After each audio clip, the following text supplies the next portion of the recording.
Oi, pessoal! Vamos iniciar a aula de hoje, dia 2 de dezembro de 2020. Hoje eu trouxe para vocês uma aula de matemática, onde a gente vai estudar um pouco sobre medidas de temperatura. E no interdisciplinar, a gente vai trabalhar um pouquinho sobre a escrita e os registros da história. Vamos iniciar então pela atividade de matemática no EMAI, volume 2, tá? Páginas 32 e 33, sobre medidas de temperatura. Quem está usando o arquivo digital está na página 34 e 35, tá? Então aqui, né, a gente tem a atividade 19.1, que diz o seguinte: os alunos do quinto ano A fizeram uma pesquisa na internet para saber quais foram as temperaturas mínimas ocorridas na cidade de São Paulo em 2018. Com os dados que encontraram, eles construíram o seguinte gráfico. Então, a gente tem aí o gráfico, né? E as perguntinhas para responder a respeito do gráfico, né? No mês de janeiro, a temperatura mínima foi de quantos graus Celsius, né? Então, a gente vai ver aqui no mês de janeiro, é só você pegar, né, esse primeiro pontinho, esse quarto aqui, né? 1, 2, 3, 4, 5, 6, 7, 8, 9, 10, 11, 12, né? Então, aqui, o mês de janeiro, né? Ele está relacionado aqui, então, a essa temperatura, tá? Bateu aqui, então, uma temperatura mínima de 19 graus, tá? 19 graus. Em quais meses houve temperaturas abaixo de 15 graus, tá? Então, como eles estão considerando mais no meinho aqui, né? Vou colocar bem em cima do mês aqui o risquinho, ó, pronto, 19. Em quais meses houve temperaturas abaixo de 15? Quais são as temperaturas abaixo de 15, tá? Seria aqui, né, do 14, né? Vou colocar aqui abaixo de 15, né? Essas que cortam aqui, né, embaixo do 15, então, tá? Vou passar um risco aqui completo para a gente pegar todas que estão abaixo de 15, pronto. Então, aqui abaixo de 15, a gente vai ter essas temperaturas, ó, 14,7, 13,6, 12 graus e 13,3, tá? São essas que estão aí abaixo de 15, tá? Então, em quais meses isso aconteceu, ó? No mês de maio, no mês de junho, no mês de julho e no mês de agosto, que bate aí mais ou menos, né? Mais ou menos não, né? Bate exatamente aí com o nosso outono e inverno, né? Aqui do estado de São Paulo. Então, a gente tem que colocar todos esses meses, né? Que bateu, houve temperatura mínima abaixo de 15 graus. Maio, junho, maio é finalzinho, né, do verão, junho, julho, agosto, tá? São os 4 meses aí que tiveram temperaturas aí abaixo de 15 graus, né? No meu maio já tá no outono, já depois vem o inverno, né? Qual mês apresentou a menor temperatura? De quantos graus Celsius? O menor foi 12 graus em julho, né? Em julho, e a temperatura foi de 12 graus Celsius, tá? Então, aqui, né, a menor temperatura foi no mês de julho. Em qual mês a temperatura mínima foi de 15 graus Celsius? Exatamente 15 graus Celsius foi aqui, né? No mês de, se a gente pegar aqui, né, para colocar certinho no gráfico, foi no mês de setembro que a gente teve exatamente uma temperatura mínima aí de 15 graus Celsius, tá? Então, mês de setembro. Então, analisando o gráfico, né, a gente consegue responder todas as perguntinhas. Próxima página, a gente tem mais um gráfico, mas agora relacionado ao consumo de energia, tá? O gráfico representa o consumo de energia de qual ano? A gente vê aqui embaixo, né, que ele se refere ao consumo em 2011. Então, o próprio gráfico responde a pergunta, né? Consumo em 2011, tá? Em qual mês houve maior consumo de energia? Então, onde está mais alto ali, né? Esse pontinho aqui que está mais alto que os outros, né? Ele está relacionado aqui no gráfico exatamente ao mês de julho, tá? Então, foi no mês de julho que teve maior consumo de energia.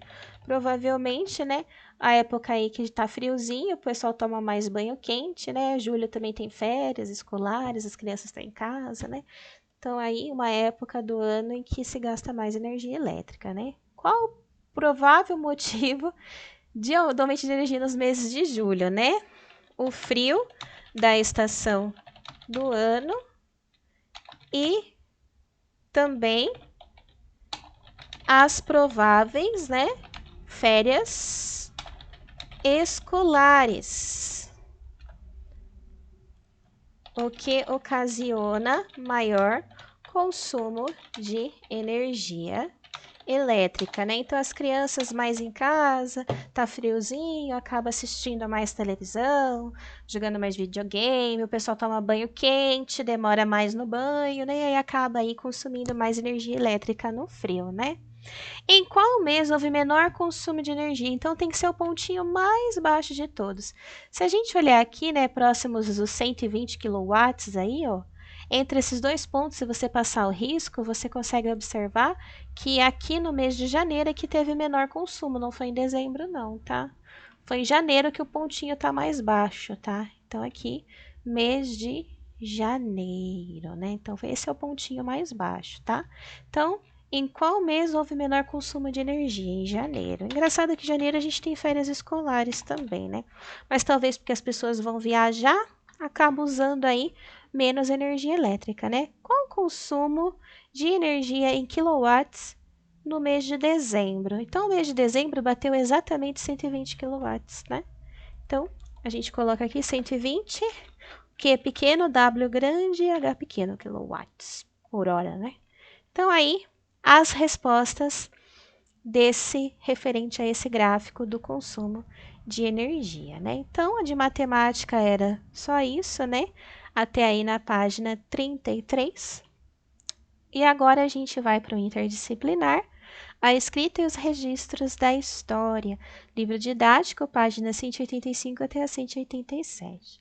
Então, aqui na página 185, a gente tem aí esse novo tema, né? A escrita e os registros da história. Após o desenvolvimento da linguagem oral, os seres humanos demoraram milhares de anos para criar as primeiras formas de linguagem escrita. Na região da Mesopotâmia, por exemplo, isso só ocorreu cerca de 3.500 a.C., quando os sumérios inventaram a escrita cuneiforme. Pouco tempo depois, os egípcios criaram a escrita hieroglífica. Por volta de 1200 a.C., os fenícios, povo que vivia na região do atual Líbano, desenvolveram o primeiro alfabeto de que temos conhecimento, tá? Então, a gente tem aqui a escrita cuneiforme, né? Aqui a gente tem uma escrita, né, dos hieróglifos egípcios, né? E aqui a gente tem a escrita encontrada em um sarcófago fenício. Então, a gente vê que durante a história, os povos foram criando ali a sua forma de escrita, né, e de comunicação. Decifração dos hieróglifos, né? Então, os hieróglifos, eles parecem mais desenhos, né? Ó, passarinho, gente, né? A escrita hieróglifica do Egito antigo começou a ser decifrada entre o final do século XV, 3 pontinhos, né, 16, 17, 18, e o início do século XIX. Em 1799 foi descoberto no Egito um bloco de pedra de granito preto, que ficou conhecido como Pedra de Roseta. Nesse bloco de pedra havia textos grafados em 3 línguas distintas, um em grego, outro em hieróglifo e o terceiro em demótico, uma espécie de hieróglifo simplificado usado em textos cotidianos. Ao perceberem que o nome Ptolomeu se repetia nos 3 textos, os estudiosos concluíram que estavam diante de um mesmo texto escrito em 3 diferentes línguas e que, se conseguissem ler a tradução em grego, conseguiriam decifrar a escrita dos hieróglifos e conseguiram. Então aqui, né, observe com atenção a fotografia da pedra de Roseta. Você consegue identificar 3 tipos de escrita nela? Indique com uma seta a parte da pedra onde está escrita hieróglifica, tá?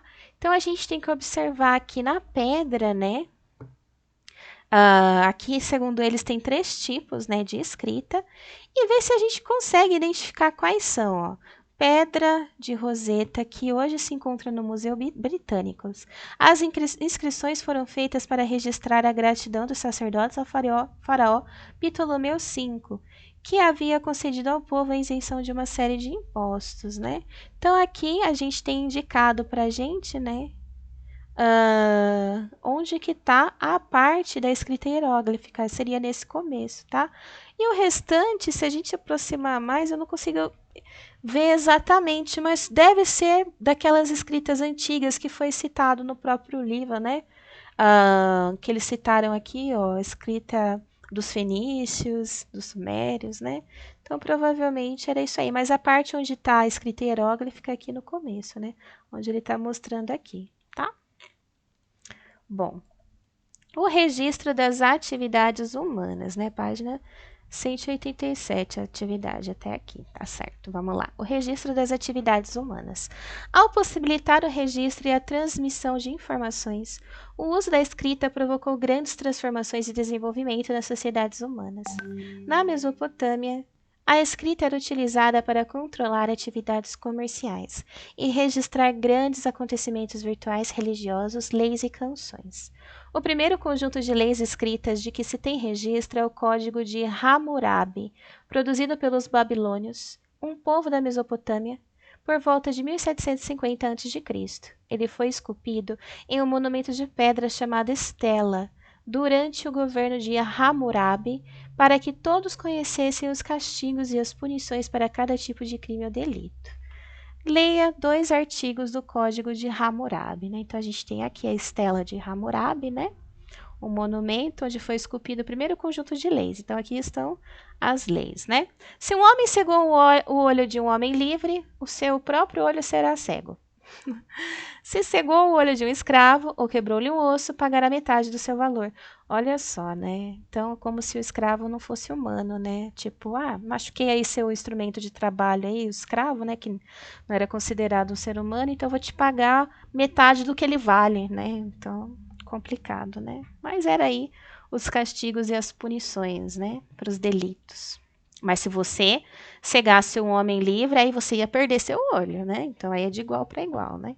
De acordo com esses 2 artigos do Código de Hammurabi, responda: é possível afirmar que todos os homens eram iguais na Mesopotâmia? Não, né? A gente vê aí que o escravo era considerado bem menos, né? Do que um homem livre, ou nem ser humano era considerado, né? Você já ouviu falar na expressão olho por olho, dente por dente? Já, né, gente? E essa expressão, ela hoje em dia é simbólica, né? Quer dizer que você vai pagar na mesma moeda, que você vai se vingar, né? Olho por olho, dente por dente, né? Mas a gente sabe que a origem desse olho por olho, dente por dente vem aí dessas leis antigas, não só aqui no caso do Código de Hammurabi aqui, né, dos babilônios, mas os próprios 10 mandamentos, né, dava essa ideia aí de pagar, né, as consequências por algo que você fazia era ter aquilo de volta, né. Converse também sobre a importância de todos conhecerem as leis do país onde vivem. Porque se você desobedecer a lei, você vai aí receber uma punição, né? Que pode ser prejudicial tanto para você que cometeu o crime, quanto para a pessoa que foi aí vítima do seu crime, né? Você e seus colegas conhecem as regras da escola em que estudam? Como elas são transmitidas à comunidade escolar? Então, na nossa escola, a gente tem regras, né? Principalmente, porque assim, existem regras de todo o ambiente escolar e existem as regras de dentro da sala de aula.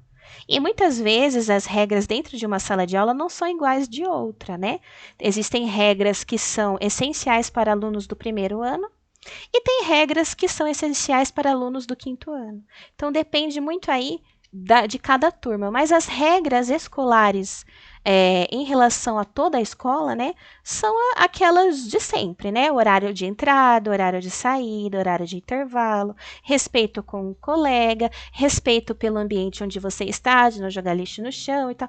Mesmo assim, muita gente não segue as regras, né? O que a gente mais encontra depois do intervalo, salgadinho no chão, pacote de bolacha, né, sujeirada e tal por todo o pátio, né? Falta de respeito. Porque se estivesse em casa, não ia jogar o salgadinho no chão, não é verdade? Mas acontece na escola, né? A gente tem aí os conjuntos de regras de convivência mesmo, né? Que se foram desrespeitados, as crianças, elas sofrem ali, eu não chamo de punição, né? Mas sim de uma